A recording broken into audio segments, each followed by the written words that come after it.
My guy Javi What up? What Vega. up? What's What good, up? What up? Javi? What up? I had to hop on when you guys brought this up last night. I saw the thread.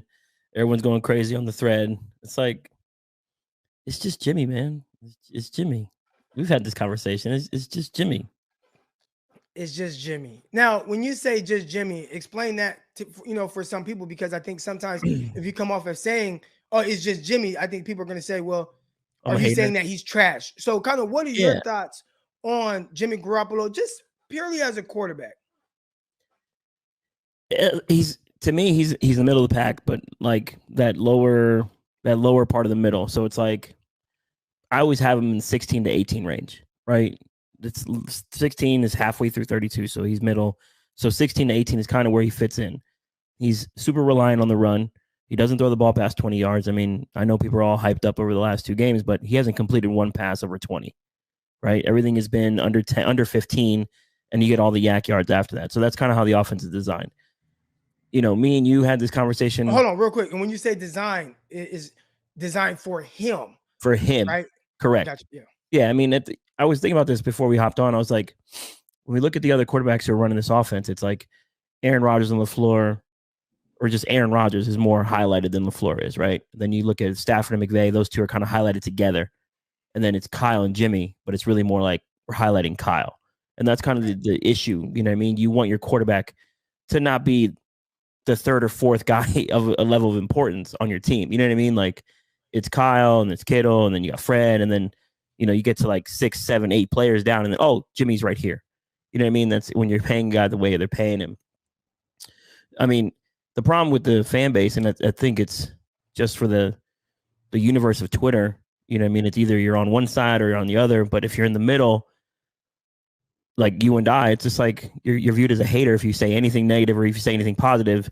Either group comes at you in a different way. You know what I mean? So I'm not anti Jimmy. I just know I just figured out that he wasn't the guy, and he's not the guy for this team long term. And that's been my whole thing. I'm just like not as emotionally invested in this quarterback development of Jimmy Garoppolo.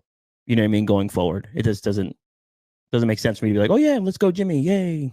Like, okay, cool, we're winning games, but how are we winning them? That was been my whole issue. Like, you can win with him, but how do you win? Is it 40 runs a game?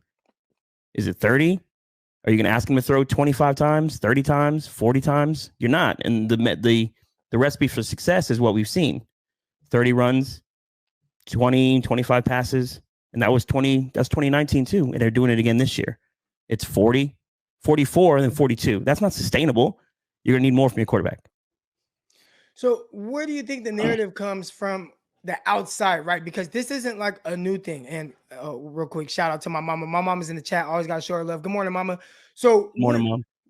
where do you think the narrative comes from the outside? Because I mean, we can go back even to the Super Bowl year where most people in the like mainstream media, right? I'm talking about ESPN, NFL Network, and things like that. Man, they were down.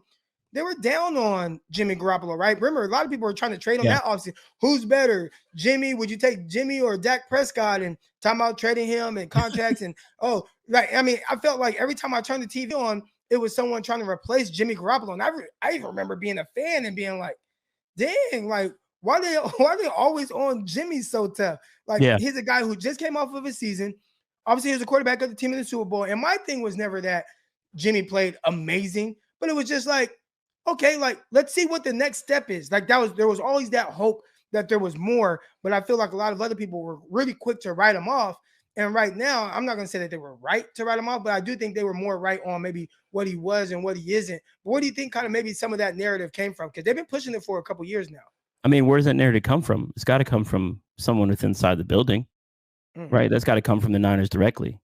You know what I mean? When you have all these rumors every year that he's been here, it's, oh, we're looking at Aaron Rodgers. Oh, we're looking at Tom Brady. Oh, we're looking at Watson and Stafford and everything since 2018, since the injury, they've been looking. And that's coming from the team. And then you and I remember me and you would have debates with our guy Chris for like hours on hours on hours where he would just shit on Jimmy the entire time. And we'd defend him, but he's one of the guys who kind of woke us up to like, wait a second, maybe he's not what we think he is either. And then, guys like Ryan Clark, who played in the league, who have excelled, they kept saying like, this is This is a system guy. Like he's a system, and he's running a particular system to make him look good. And when he's out of structure is when things falls apart. And the eye test, once you really start to dig in, the eye test shows you that he's more of a middle of the pack guy than he is a top 12 guy, right? So that's where I kind of have him at that 16 to 18. You know, the last 2 weeks, great, we're winning football games, awesome. But to me, just that doesn't seem sustainable. Like you can't keep running 44 times a game. It just doesn't work. And the hatred of outside the fan base, you know, a lot of people are casual, right? A lot of people don't really dig into this stuff, watch the game tape. A lot of people just kind of regurgitate whatever Stephen A. Smith says and things like that. So that's going to be part of it. You know, if Adam Schefter says this or Steve Young says that, then they're going to do that too. But if you really sit down and watch him, you know, he's a serviceable guy. I don't think he's terrible. I've never said he's terrible. I've always said he's mid. Like he's mid. He's Jimmy. He's fine. And my whole narrative with him is like, he's a fine quarterback. You can win with him. The question becomes, how do you win? And if that's going to be running the ball 40 times and controlling time of possession, so that way he doesn't have to get into a shootout because you don't want him to throw as much. I go back to Tony Romo. Remember when Tony Romo would throw 40, 50 times a game? Yeah, they'd be leading, but he'd eventually make a mistake. That's what Jimmy Garoppolo is, right? He's going to eventually make a mistake that's going to cost you. And that's kind of where I'm at with Jimmy Garoppolo this far into his career. I don't think he's changed one bit since 2017. Still think he's the same passer. Still think he has a similar mobility. The issue, my whole thing was I thought he would get better mentally, right? Like the mental processing. That's probably why we're seeing a lot more shotgun from him, where he doesn't have to turn his back anymore, where it's just here. Kyle's like, here you go. I gave you the rules I gave you the answers to the test. They're right in front of you. You don't even have to turn your back anymore. They're right there. Make the decision and make the right one. So when you have a game like this, right, and, you know, 49ers playing against a Vikings team, and I think a lot of people it almost feels like 2019 again in divisional round where 49ers were really kind of the big dogs in the NFC, but there were a lot of people who were like, I'm taking the Vikings in this divisional round game. And then obviously the 49ers ended up dominating, and it wasn't because of Jimmy Garoppolo. I think we all know that. When you look at the game right now, you know, both teams 5-5, both teams on a 2-game winning streak. Who would you feel more comfortable with being your quarterback in this game, Kirk Cousins or Jimmy Garoppolo? Kirk Cousins. They're kind of viewed in the same light. They're kind of, you know, or they have kind of been compared to each other. But yeah, who would you feel more? I think Kirk is a better quarterback, so I'm going to lean Kirk. Kirk's going to push the ball down the field. Kirk's going to take a little bit more chances. Now, he's not as comfortable being aggressive as, you know, what they've done so far. But to have 21 touchdowns, 2 interceptions, and he gives you the big playability, I'm going to go with Kirk Cousins here, right? I mean, Kyle would too. You know what I mean? Like if you polled 32 teams and they said, hey, you got to pick one of these two guys, it's probably like 28-4. You know what I mean? Kirk. And that's kind of where I'm at with it. And I did see a stat. We talked about it last night on Locked On 49ers. We had a crossover episode with Luke Braun. He's the host of Locked On Vikings. And 21 touchdowns to 2 interceptions for Kirk Cousins this year right now. But there was one interesting thing that he said, and it kind of contradicts one thing you said. You talked about Kirk Cousins throwing the ball down the field, and we have seen the explosive plays. Mm-hmm. But, you know, it's crazy because I guess that's not really who Kirk Cousins is. No. The head coach had to beg him, push the ball down the field. Please push it down the field. They've had to sit him down. They've had to beg him to throw the ball down the field. And when he has, he's done well. Do you think maybe Kyle Shanahan could do a better job of encouraging Jimmy Garoppolo to throw the deep ball? Or do you think that Kyle designs the offense the way it is because it's just like, you just can't do it? I mean, we see how he plays it at the end of the first half. Like he never gets really super aggressive either. So like, I think we know the answer to that. I don't think Kyle wants him to push the ball if he doesn't have to, right? Unless it's wide open. Like unless it's schemed wide open, he's not going to ask Jimmy to throw the ball down the field. And I think he understands the limitations with, you know, and Jimmy doesn't have like a noodle arm, but he doesn't have the strongest arm to push things downfield, get there in time fast enough, unless someone's wide open, right? It's rare that you see that big playability. Like I know people reference 2019 with the Kittle throw, but he was wide open. There was like literally no one around for like 7 yards. The Debo pass, that was underthrown. Debo had to save his ass on that one. I think the best ball he threw was the one against the Rams where he's on the run rolling out and threw a rocket to Ross Dwelley, and that was about 25 yards downfield. Like you don't see those things that often from him. That's the frustrating part because you know he has it in him. You know that he's done it before. I would rather him take those shots and take the risk than not. I mean, what do you have to lose at this point? Right. So I wanted to get to this question while I have you on here. I know you have to leave soon, but he says, if we happen to make the playoffs with Jimmy starting, do you think he comes back next year? If he does, do you think that's the right decision? All right. So I'll kind of give my perspective on this. I think it's tough because at some point you have to really work on bringing Trey Lance along, right? And this is not a process of just out of nowhere, Trey Lance is just going to hit the ground running. Out of Mm-hmm. nowhere, he's going to look great. Out of nowhere, he's going to look great in practice. I've seen, a lot of rookie quarterbacks in practice and games and whatnot. And a lot of times, most of their success comes from just being gamers because they're still kind of sped up a little bit mentally. And in practice, you don't get as many reps. I even remember going back to my time with the New York Jets training camp. You got Geno Smith, not even training camp, OTAs, training camp, all that, and Geno, he wasn't. Most of the reps were going to Mark Sanchez.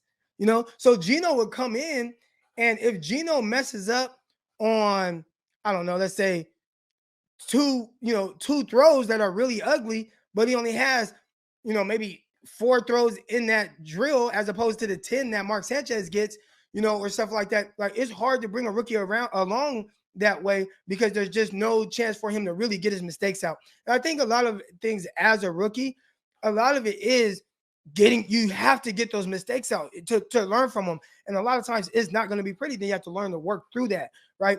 So when you look at Trey Lance and him coming back, I don't know what he's looking like in practice, but I'd assume that it's probably not the greatest. And I think from that standpoint, the more you play Jimmy Garoppolo is going to be like, well, Jimmy's playing well. He's been efficient. And I think those thoughts will kind of leak into your head more for him to kind of come back. But I just think that it's really more so the wrong way to go about it. Like, if it were me, I would have cut bait with Jimmy from the jump. Not because Trey Lance is better than him day one, but because look, we're all in on you. We're focusing on you. You're going to make your mistakes. We're going to live with those mistakes, and we're going to help you continue to get better. They didn't do that. And I think the more they drag this out, the more it's just a tougher situation, not just to make the decision to start Trey Lance, but really to move on from Jimmy Garoppolo as well. What are kind of your thoughts on that? I think no matter what they do this season, I think Jimmy's gone next year. I don't think you can bring back $25 million when you need to figure out if you're going to pay Deebo Samuel. Start prepping for the Nick Bosa contract, right? These things are coming up. What do you do with Laken Tomlinson? And this team is going to have to rebuild in free agency to some extent, right? Because you do have 34 free agents. Where's that money going to come from? Are you going to restructure Eric Armstead's deal? Maybe. Are you going to extend Jimmy Ward? Like, they're going to need money to do these things and to operate. I know the cap is going up, but still $25 million on a lame duck quarterback doesn't make any sense. And to restructure Jimmy Garoppolo doesn't make any sense either, because then you're giving him more money to not be here, right? So that doesn't make any sense to me either. So no matter what they do, I think him making the playoffs only ups his trade value, so they can get something back. If they somehow get a second for Jimmy Garoppolo, that's a net positive because they gave up a second for him 5 years ago. So you can get that second back, whether it's pick 40, pick 45, pick 50, whatever it might be. That's a positive because you sent pick 36 at the time for him. That's the way to do it. So yes, I hope he plays well, because if he plays well, the Niners are winning. So I think we all want that to happen. But we also want him to play well so that we get something out of this situation to recoup whatever picks there were. During the offseason, I had read something, in Dieter Kurtenbach of KNBR had wrote that the highest that they were offered was a 6th-round pick for Jimmy Garoppolo. Of course, the Niners aren't going to take that. Why would they take a 6th-round pick for that? He has more value on the team than he does off the team at that point. Right. So keep that. So if he plays well and they make the playoffs, that's only going to up his value. And, a team like Washington, you've brought it up, a team like the Giants, maybe they give into it. But, it's all about the timelines of whatever team he might go to. Like, Washington has players around. They can probably use a guy like Jimmy Garoppolo. The Giants are kind of going to be doing a whole rebuild. So maybe you don't want Jimmy there. The Saints make a ton of sense. You have the Eastern Illinois connection with Sean Payton, or Northern, is it Eastern? Eastern. It's Eastern, yeah.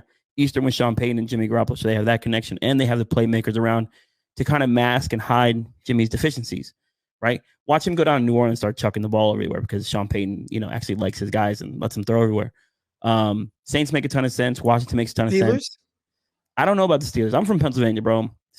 Pittsburgh is a tough spot to play. And I don't know if that fan base would accept going from Ben Roethlisberger all those years to Jimmy Garoppolo. And that's something tough. I think they'd rather go the route of an Aaron Rodgers if they're going to go veteran, or do what they always do and just develop a guy in the first round. Whether that's, this rookie class is kind of cheeks, but we'll see. But I don't think Jimmy's here next year. And he can't be, because to me, if he's here next year, that means he's probably going to play. And then you have 3 years of no Trey Lance actually playing live football. That's probably not very good for his development. And it's not, I understand it's, the Aaron Rodgers model